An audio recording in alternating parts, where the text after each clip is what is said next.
Hey everybody, it's Angie from Trips with Angie, and in this video, I'm going to review my cruise on the Holland America Westerdam. I sailed April 10th, 2023 out of Yokohama, Japan on a 14-night Japan and South Korea sailing. Hopefully you're a subscriber, so you've been keeping up with all of my Japan excursions and tours and the ship tour that I posted earlier this week. Today, we're gonna give my review of the cruise experience. One thing I wanted to point out about this cruise though was the age of the passengers. So Holland America gets a reputation for having older clientele. But one thing I found is if you go on sailings that start outside of the United States, so we've been on a sailing out of Amsterdam, now one out of Yokohama, I find that the clientele is much more active and younger than on those Caribbean and Alaska sailings out of the USA. It tends to have a more international clientele, so we met people from Australia, United Kingdom, Canada. It draws more people from all across the world. So keep that in mind if you're evaluating going on a cruise out from somewhere besides the US and you want something a little more younger and more active, Holland America may still be a great choice. So let's get the review started. So we always start with the cabin. We were in cabin 6036, which is a VB category cabin. It is for 4 people. It was just the 2 of us. And I'm gonna give the cabin a 9. I had a really hard time finding fault with this cabin. We were very surprised to find a bathtub in a cabin that was not a suite. We really enjoyed having the extra couch there, even though it is kind of a little tiny couch, the desk area, the nice balcony. Now, I will say, if you had 4 people in this cabin, it would be very tight.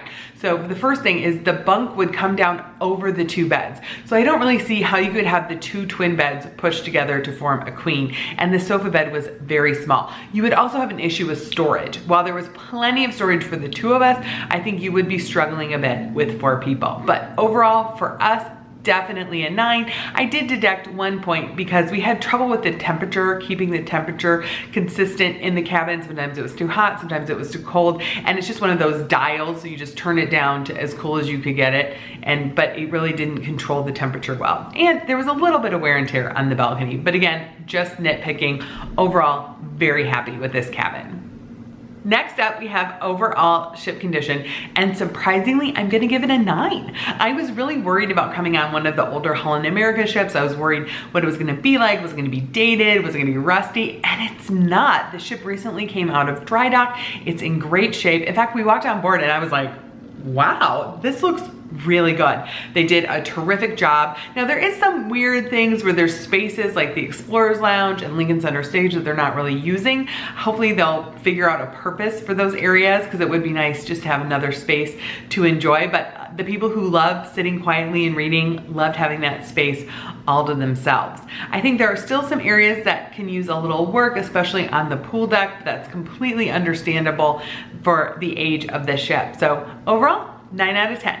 Casual dining. So this is your grab and go dining. This is not the dining where you sit down, you're handed a menu and you order. This is things like the buffet, the grill, the salad bar. I'm gonna give the Westerdam a 9 out of 10. I was pleasantly surprised at the number of casual dining options. So outside by the pool area, you have the dive-in burger, which I think is phenomenal. They have a number of different types of burgers, a number of different types of hot dogs, and the absolute best French fries at sea. Then they had another setup where it would rotate between being a taco bar or an Asian noodle bar. So you could either build your own tacos or build your own noodle bars. So lots of options there. And that was open every day from like around 11:30 to 6. So if you were coming back late for an excursion, you had an option. Then heading into the buffet, they had pizza, they had a make pasta bar, they had an Asian bar where they had all different types of Asian specialties. You had a salad bar that was well stocked, and they make it for you. So it had a lot of great options. I would even compare it to the Serenity deck salad bar on Carnival's newer ship. So you know I love that. So I absolutely loved that salad bar. Then you also could get sandwiches made to order. So you just had a lot of choice and a lot of options when it came to casual dining. sit down dining. We went to the dining room, I think every night as part of the cruise for dinner. I'm gonna give it a 9 out of 10. I was so impressed with the quality of food in the dining room. I loved the Asian menus. I love that they brought in the influences from the places we were sailing. They had a special appetizer and a special entree each evening that were, you know, supposed to be port to table, but otherwise they had tons of choice. I actually was surprised how big the menu continues to be, given that a number of cruise lines have started to cut back on their menu size, but you had a lot of options each evening, like 2 fish, 2 beef some nights, a chicken, vegetarian, so lots and lots of choice available. And the service was overall pretty great, so 9 out of 10. Entertainment, I'm gonna give it an 8.5 out of 10. They're really trying, but I think there's a couple of things that missed the mark. So in the evenings, generally there would be something going on in the theater. The Rolling Stones Lounge would have a live band. The Billboard would have 2 piano players playing, and then there was a trio that played in the Ocean Bar. Now, the Ocean Bar, Rolling Stone, and Billboard weren't all open every night. Obviously, the performers got to take different breaks.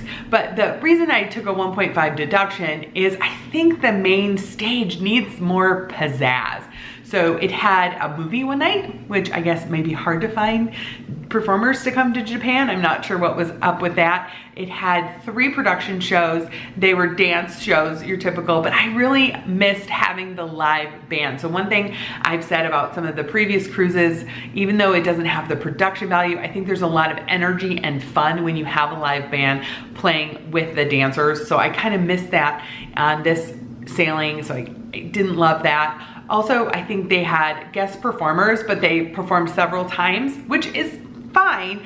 But again, things started to get repetitive. Another thing that was repetitive was some of the music sets of the bands. So if you went at the same time every night, sometimes you'd hear the same songs, which I understand, but I would think that if you're going to be playing 3 sets a night, you know, 10 nights out of a 14-night cruise, maybe your catalog could be a little bigger. Now, that could be an issue with Holland America. It could be that they don't have a music catalog that they have the rights to that they can play. But overall, I thought it started to get a bit repetitive, and we were only on for 14 nights. Most of the people on the cruise were on for at least 28. So I'm gonna give it an 8.5 out of 10. Service, 9.5. The crew was phenomenal. They were friendly, they were kind, they were attentive. It was the best buffet service we've ever had. You sat down with your plate, people immediately came over to see if you needed a water or a lemonade or an iced tea. The bartenders were fun and engaging.